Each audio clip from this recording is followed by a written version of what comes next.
Hey everybody, and welcome to Songs and Stories from an Animated Mind. I'm Steve Belfer. Get ready, and this is my dog. Get ready for songs, stories, and creative adventures from my career working in animation studios over the years.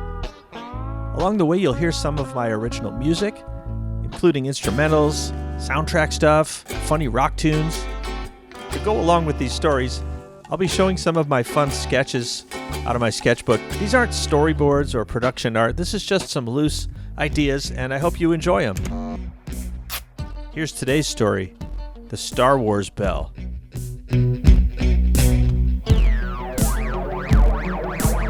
If you've ever worked in animation, or even just hung around with animators for any length of time, you'll notice one thing pretty quickly. They love Star Wars. And I don't mean casually, I mean Star Wars is almost a second language. People would quote the movies all the time and they'd act out scenes. There were lightsabers on people's desks, not the kind you get at Target, but handmade replicas built with obsessive attention to every detail. People would imitate Chewbacca. You know, around the holidays we'd play the Chewbacca Christmas song. People would quote Greedo. They'd talk backwards like Yoda. Star Wars references were woven so deeply into everyday conversation that eventually we decided that just something had to be done. So we created the Star Wars Bell.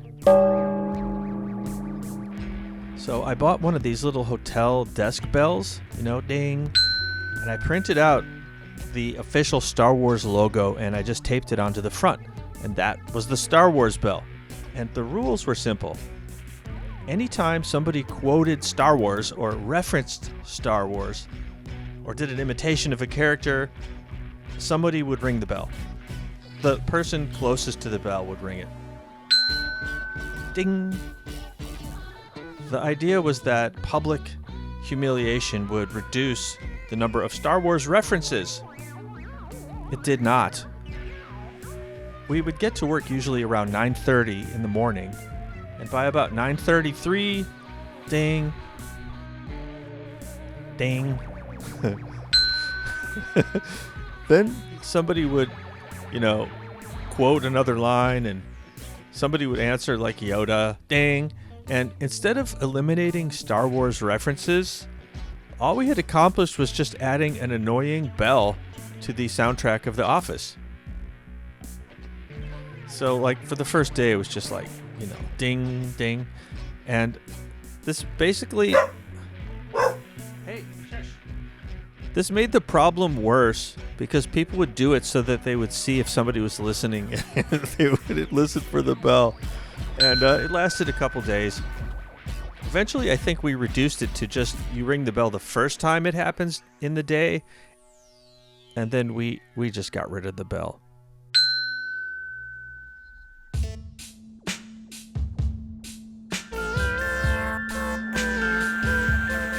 Back when we were making these digital Looney Tunes for the internet, one of our jobs was figuring out new situations to put the characters into.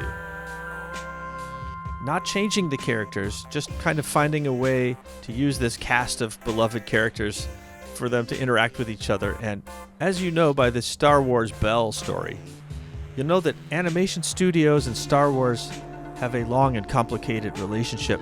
Basically, people couldn't stop talking about Star Wars. Anyway, as we were trying to come up with story ideas, parody stuff with the Looney Tunes, somebody suggested, well, what if we do a Star Wars parody? So we started to think about it. It was pretty cool, and within a few minutes we were assigning roles, and we came up with this thing where Tweety Bird was Yoda, or as we called him, Twoda. That alone was pretty good, but we're sitting around making up the scene, so imagine when Yoda's famous death scene. Twoda's really old. He's wise. He's about 4 inches tall, and he's having his emotional death scene. He's drawing his last breaths.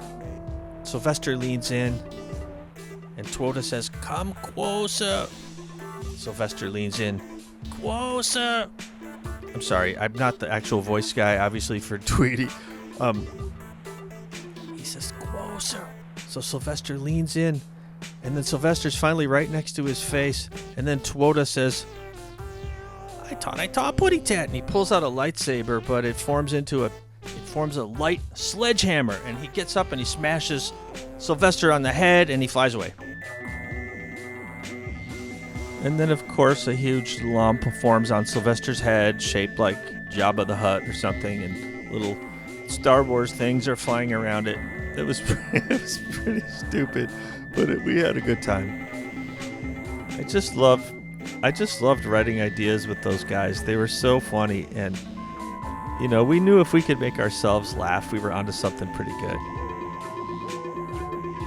So we were all giggling and having a good time writing this concept out.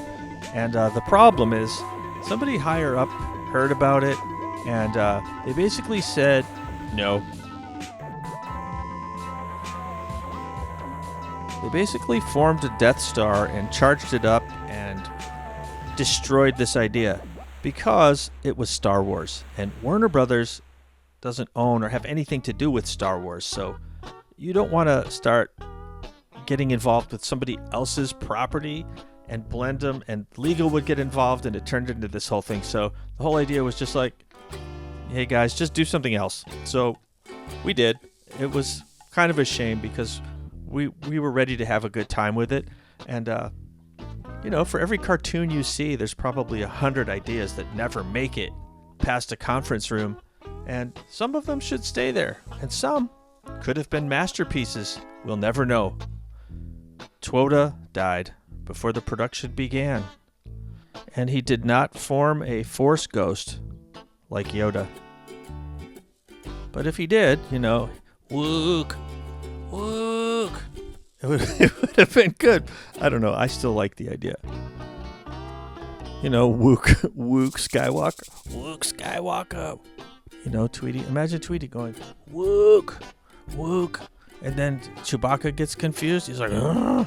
And I don't know. The whole thing is so stupid.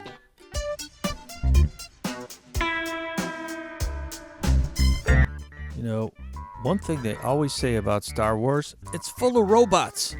And I love robots. Here's a little song from a couple years back called The Robot Shuffle.